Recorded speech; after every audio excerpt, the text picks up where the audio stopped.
ഉൽപ്പത്തി പുസ്തകത്തിലുള്ള വായന 18-ാം അധ്യായം. ദൈവം സന്ദർശിക്കുന്നു.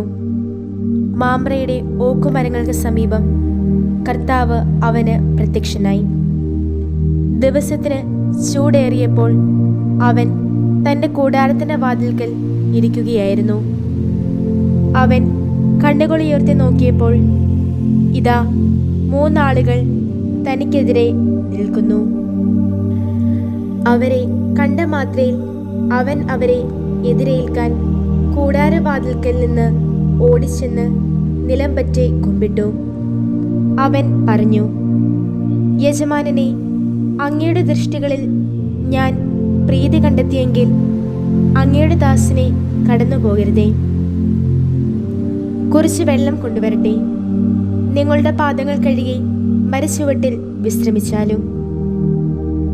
നിങ്ങളുടെ ഈ ദാസന്റെ അടുക്കൽ വന്ന നിലയ്ക്ക് ഞാൻ കുറച്ച് അപ്പം കൊണ്ടുവരാം.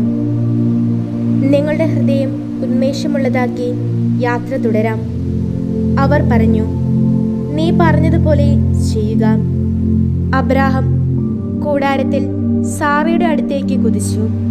അവൻ പറഞ്ഞു, വേഗം 3 സെയ നേരിയ മാവ് കുഴച്ച് അപ്പമുണ്ടാക്കുക. അബ്രാഹാം കാലിക്കൂട്ടത്തിലേക്ക് ഓടിച്ചെന്ന് ഇളയതും നല്ലതുമായ ഒരു കാലിക്കുട്ടിയെ പിടിച്ച് വേലക്കാരനെ ഏൽപ്പിച്ചു. ഉടനെ അയാൾ അത് പാകം ചെയ്യുവാൻ തുടങ്ങി. അവൻ വെണ്ണയും പാലും പാകം ചെയ്ത മാംസവും അവരുടെ മുൻപിൽ വിളമ്പി. അവർ ഭക്ഷിച്ചു. അവനാകട്ടെ മരച്ചുവട്ടിൽ അവരുടെ സമീപം നിന്നു. അവർ അവനോട് ചോദിച്ചു, നിന്റെ ഭാര്യ സാറ എവിടെ? ഇതാ കൂടാരത്തിലുണ്ട്. അവൻ മറുപടി പറഞ്ഞു. അവിടുന്ന് പറഞ്ഞു, വസന്തകാലത്ത് ഞാൻ തീർച്ചയായും നിന്റെ അടുത്ത് മടങ്ങി വരും. അപ്പോൾ നിന്റെ ഭാര്യ സാറായിക്ക് ഒരു പുത്രനുണ്ടായിരിക്കും. അവന്റെ പുറകിലെ കൂടാരവാതിൽക്കൽ സാറ ഇത് കേൾക്കുന്നുണ്ടായിരുന്നു. അബ്രാഹവും സാറായും വൃദ്ധരും പ്രായം കവിഞ്ഞവരുമായിരുന്നു. സാറായ്ക്ക് സ്ത്രീകളുടെ മുറ നിലച്ചു പോയുമിരുന്നു. അതിനാൽ സാറ ചിരിക്കുകയും ഇപ്രകാരം ഉള്ളിൽ പറയുകയും ചെയ്തു, എല്ലാം കൊഴിഞ്ഞു തീർന്നപ്പോൾ എനിക്ക് ഇനിയും ദാമ്പത്യ സുഖമോ?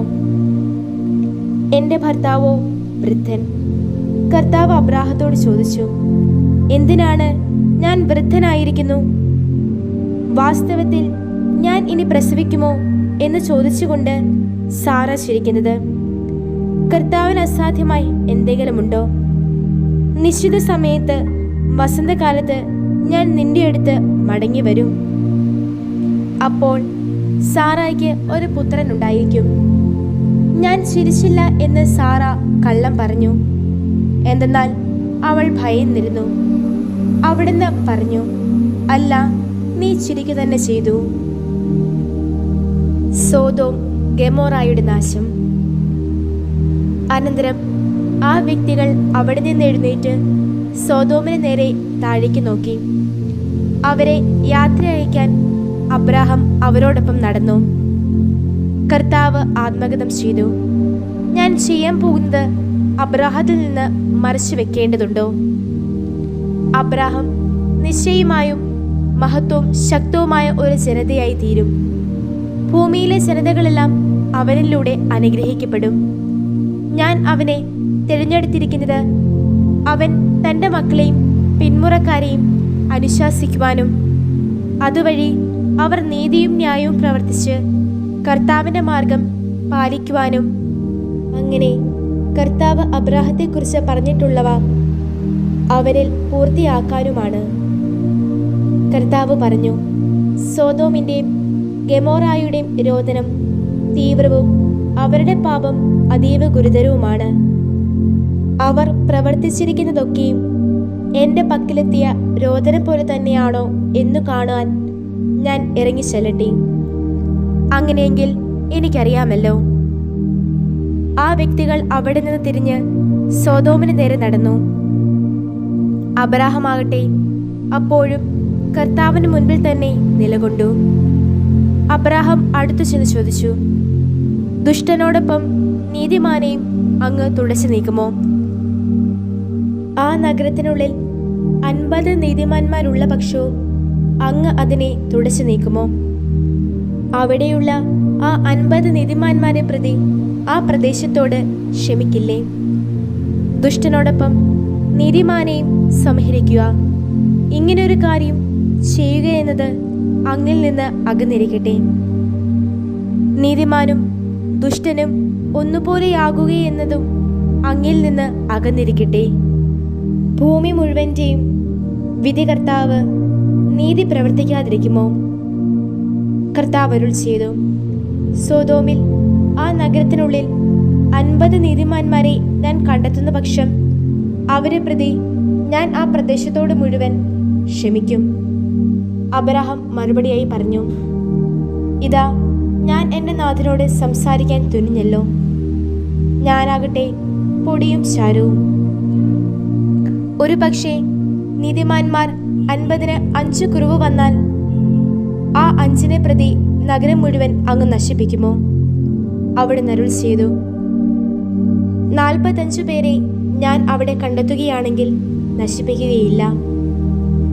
അവിടുത്തോട് തുടർന്ന് സംസാരിക്കവേ അവൻ പറഞ്ഞു, ഒരു പക്ഷേ അവിടെ 40 പേരെ മാത്രമേ കണ്ടെത്താനുള്ളൂ എങ്കിലോ?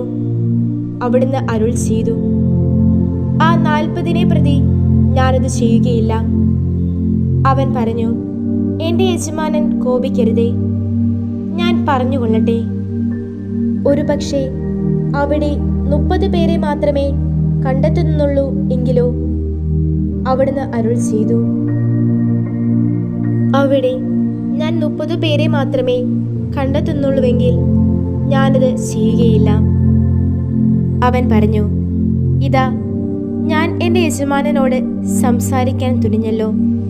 ഒരു പക്ഷേ 20 പേരെ മാത്രമേ അവിടെ കണ്ടെത്തുന്നുള്ളൂ എങ്കിലോ? അവിടുന്ന് അരുൾ ചെയ്തു, ആ 20 പേരെ പ്രതി ഞാൻ നശിപ്പിക്കുകയില്ല.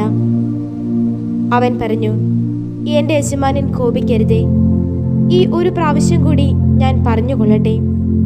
ഒരു പക്ഷേ 10 പേരെ മാത്രമേ അവിടെ കണ്ടെത്തുന്നുള്ളൂവെങ്കിലോ? അവിടെ അരുൾ ചെയ്തു, ആ 10 പേരെ പ്രതി ഞാൻ നശിപ്പിക്കുകയില്ല. അബ്രാഹത്തോട് സംസാരിച്ചു കഴിഞ്ഞപ്പോൾ കർത്താവ് യാത്രയായി. അബ്രാഹവും സ്വസ്ഥാനത്തേക്ക് മടങ്ങി.